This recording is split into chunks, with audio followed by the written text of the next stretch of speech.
नमस्कार दोस्तों, welcome back to the channel. दोस्तों, जैसा कि आप सभी को पता है कि इस चैनल पर यूपी ट्रिपल एस सी पेट 2022 की तैयारी कराई जा रही है और इस श्रेणी में हम लोग पहले ज्योग्राफी को कंप्लीट करने वाले हैं।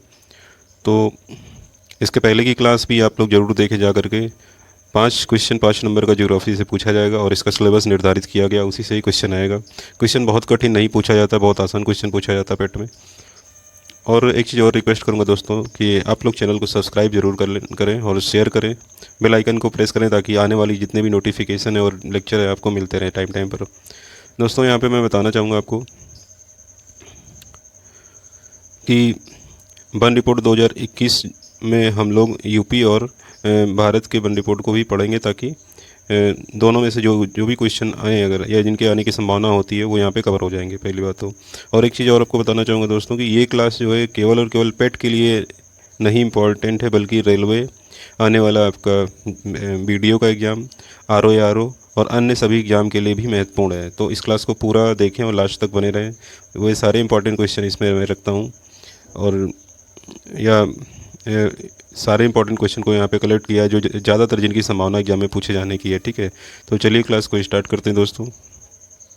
वन रिपोर्ट 2021 की अगर हम बात करें, सबसे पहला क्वेश्चन है यहाँ पे, वन रिपोर्ट जारी करता है। वन रिपोर्ट जारी कौन करता है?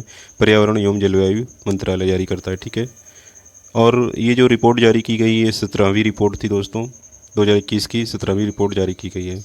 कुल वन की बात की जाए अगर तो ये 14,817.89 वर्ग किलोमीटर का वन है और जो कि कुल भौगोलिक क्षेत्रफल का 6.15% है।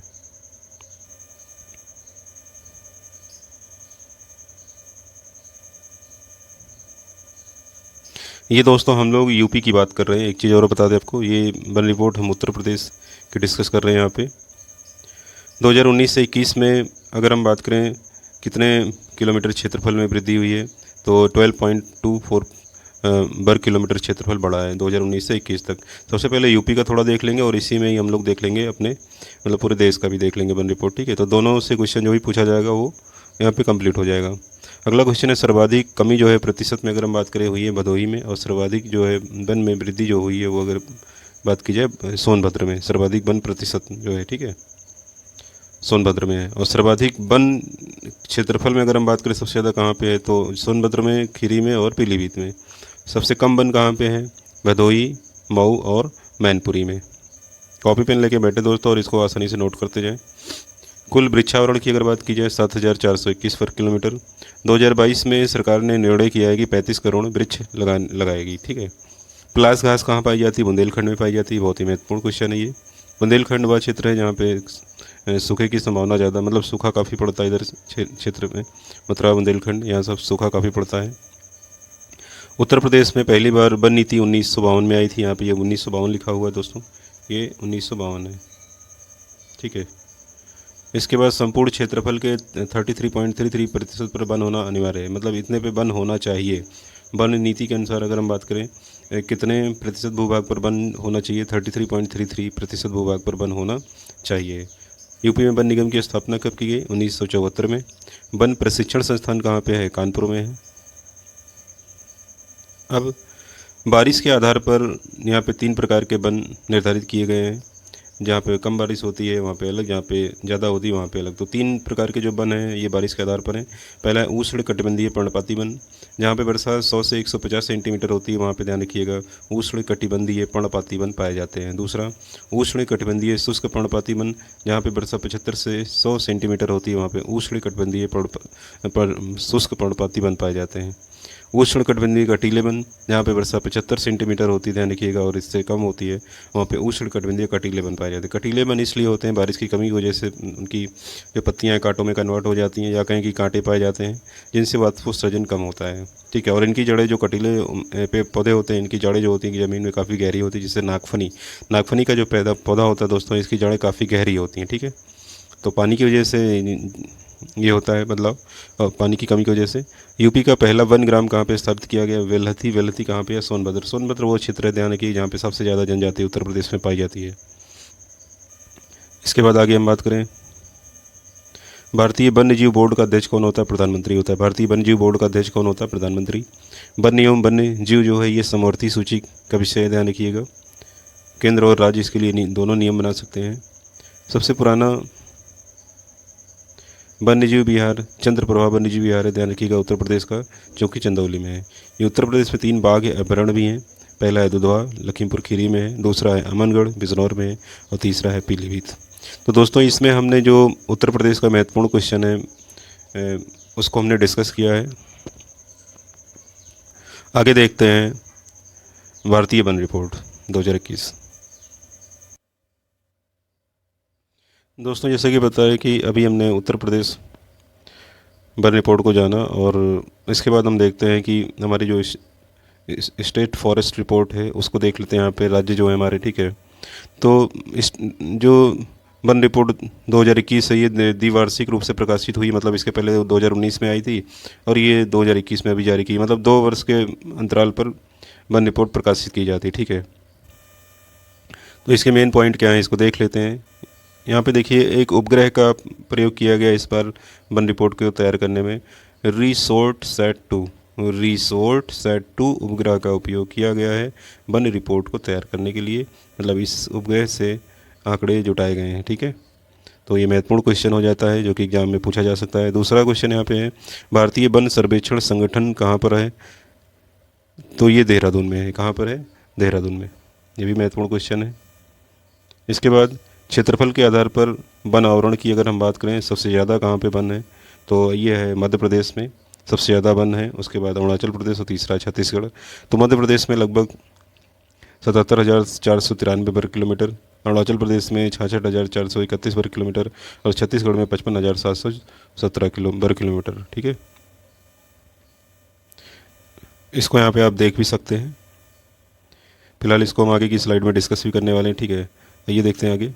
अकॉर्डिंग टू एरिया, जैसे मैंने बताया कि ये सबसे ज़्यादा टॉप 3 राज्य हैं, और सबसे कम की अगर बात करें तो हरियाणा में सबसे कम वन है, 1603 वर्ग किलोमीटर में केवल वन क्षेत्र है। पंजाब में 1847 वर्ग किलोमीटर और गोवा में 2244 वर्ग किलोमीटर, ठीक है। यहाँ पे सबसे कम वन है। इसके बाद प्रतिशत के आधार पर सर्वाधिक वन जो है वो मिजोरम में है, 84.53%, ध्यान रखिएगा। और अरुणाचल प्रदेश में प्रतिशत के आधार पर दूसरा सबसे ज़्यादा वन क्षेत्र है, ठीक है, 79.33% पर, मतलब इतने प्रसिद्ध भूभाग पर। केंद्र शासित प्रदेश में अगर हम बात करें तो लक्षद्वीप में 90.33% पर, और अंडमान निकोबार में ये दूसरे नंबर पे, ध्यान रखिएगा, 81.75% पर। तो अगर प्रतिशत में पूछा जाए, प्रतिशत के आधार पर सर्वाधिक वन मिजोरम में है, और केंद्र शासित प्रदेश में आपसे पूछा जाए तो लक्षद्वीप में है। तो ये पहले नंबर का जो राज्य है इसको जरूर ध्यान रखेंगे, क्योंकि ये ज़रूर पूछ लेता है। भारत में कुल वन और वृक्ष आवरण जो है वो 80.9 मिलियन है भारत में। अभी तक तो हमने यूपी का पढ़ा, अब अगर पूरे देश की बात करें तो भारत में 80.9 मिलियन पर ये वन और वृक्ष आवरण है, ठीक है। देखो यहाँ पे अगर हम बात करें वन क्षेत्र की, फॉरेस्ट एरिया की बात करें, तो फॉरेस्ट एरिया का मतलब होता है जो सरकारी रिकॉर्ड के अनुसार होता है, और वह भूमि जो कानूनी रूप से सरकार के आंकड़ों में निर्धारित की गई है, ठीक है, उसे बोलते हैं वन क्षेत्र, फॉरेस्ट एरिया। और वन आवरण का मतलब होता है भूमि पर पेड़ों की स्थिति। वन आवरण अगर आपसे पूछे तो भूमि पर कितने पेड़ हैं, उनकी स्थिति क्या है, उसे बोलते हैं फॉरेस्ट कवर या वन आवरण कहा जाता है। 2019 की तुलना में 2021 में कितना वृद्धि हुई है? 1540 वर्ग किलोमीटर। ये क्वेश्चन जरूर याद कर लीजिएगा, बहुत ही इंपॉर्टेंट क्वेश्चन है कि 2019 की तुलना में 2021 में कितना वृद्धि हुई है। तो 1540 वर्ग किलोमीटर की वृद्धि हुई है। देश का वन क्षेत्र जो है, अगर बात करें कुल भौगोलिक क्षेत्र का कितना है, तो ये है, ध्यान रखिएगा, 7,13,789 वर्ग किलोमीटर। मतलब कुल भौगोलिक क्षेत्र का अगर प्रतिशत में क्वेश्चन पूछ ले तो 21.71%। ये लिखा है 21 ध्यान रखिएगा 71%, ठीक है। तो इसको ध्यान रखेंगे। देश का वृक्ष आवरण कितना है? देखो, वृक्ष आवरण का मतलब अभी जैसे यहाँ पे बात की जा रही है, वृक्ष का मतलब वृक्ष कितने हैं, ठीक है। तो ये कितने वर्ग किलोमीटर में है? 95,748 वर्ग किलोमीटर पर वृक्ष है। कुल भौगोलिक क्षेत्रफल का कितना है? 2.91%। तो ये दोनों ही महत्वपूर्ण क्वेश्चन है। और 2019 की तुलना में 2021 में कितना वर्ग किलोमीटर में वृद्धि हुई है? ध्यान रखिएगा, वृक्ष आवरण में 721 वर्ग किलोमीटर में वृद्धि हुई है। तो ये भी महत्वपूर्ण क्वेश्चन यहाँ बनता है, ठीक है।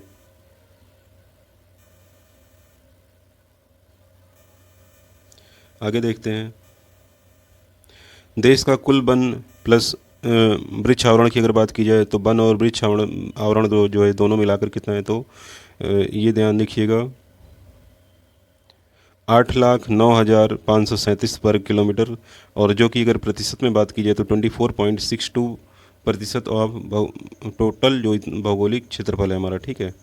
कुल भौगोलिक क्षेत्रफल का 24.62% है। तो ये वाला पॉइंट जो है इसको भी ध्यान रखेंगे।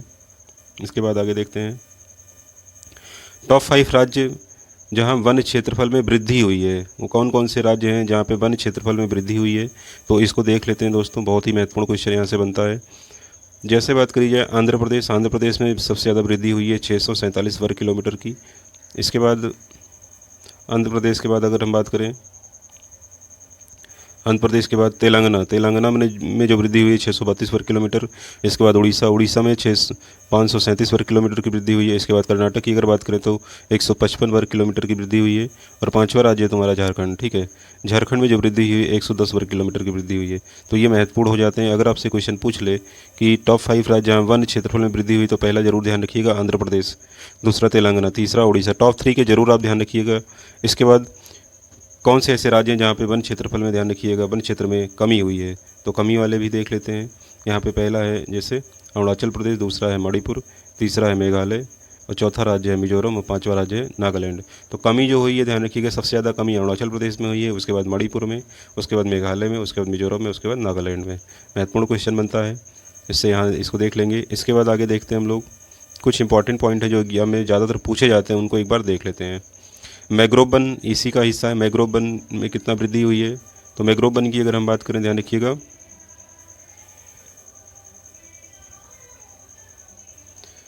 मैंग्रोव वन जो है ये 4,992 वर्ग किलोमीटर, ठीक है। मैंग्रोव वन जो कि मैंग्रोव वन इतने एरिया में वर्ग किलोमीटर में, और वृद्धि कितना हुई ध्यान रखिएगा 17 किलोमीटर की वृद्धि हुई है, ठीक है। सबसे ज़्यादा वन आवरण वाला जो राज्य अभी बताया जा चुका है मध्य प्रदेश है, और सर्वाधिक मैंग्रोव वन जो है वो पश्चिम बंगाल में पाए जाते हैं, ठीक है। विश्व का सबसे बड़ा जो डेल्टा है, और ध्यान रखिएगा विश्व का सबसे बड़ा जो डेल्टा है वो सुंदरबन है, ध्यान रखिएगा यहाँ पे सुंदरबन डेल्टा, और जो कि पश्चिम बंगाल में है, ठीक है।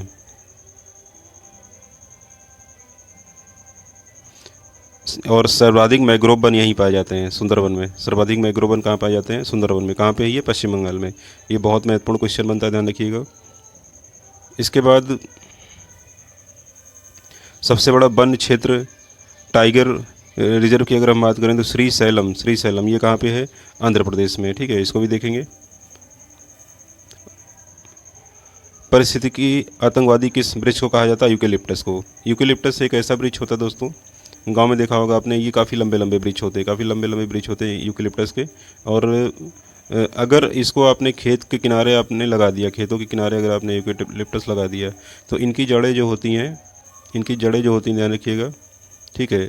उससे और इनके जो फूल और पत्तियाँ गिरती हैं, यहाँ पे फूल और पत्तियाँ जो भी खेत के बगल में गिरती हैं, तो उतने दूर का जो एरिया है ध्यान रखिएगा, वहाँ पर कुछ उगता नहीं है, ठीक है। एकदम बंजर जैसी ज़मीन हो जाती। तो इसको ध्यान रखिएगा, पारिस्थितिकी आतंकवादी इस पेड़ को कहा जाता है, यूकेलिप्टस को, ठीक है। ये क्वेश्चन कई बार एग्जाम में पूछा गया है।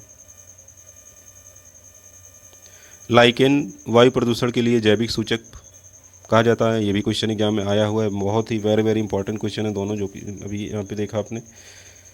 इसके बाद पर्यावरण क्षेत्र में दिया जाने वाला जो एक अवार्ड है, काफ़ी पूछ लेता है, ग्लोबल 500 अवार्ड किस क्षेत्र में दिया जाता है, तो ग्लोबल 500 पर्यावरण के क्षेत्र में दिया जाता है। वन्य जीव संरक्षण अधिनियम आया था 1972 में, क्वेश्चन इसको ध्यान रखेंगे।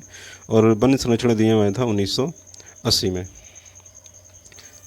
क्षेत्रफल के आधार पर अभी हमने जैसे कि राज्य को जान भी लिया, एक बार यहाँ पे और भी देख लेते हैं। टॉप 5 राज्य देख लेते हैं कौन कौन से हैं क्षेत्रफल के आधार पर। पहला मध्य प्रदेश, दूसरा अरुणाचल प्रदेश, तीसरा छत्तीसगढ़, चौथा उड़ीसा, और पांचवा है महाराष्ट्र। इसके बाद कुल भौगोलिक क्षेत्र के प्रतिशत के रूप में वन आवरण में शीर्ष 5 राज्य कौन कौन से हैं। पहला है मिजोरम, दूसरा है अरुणाचल प्रदेश, तीसरा है मेघालय, चौथा है मणिपुर, पांचवा है नागालैंड, ठीक है।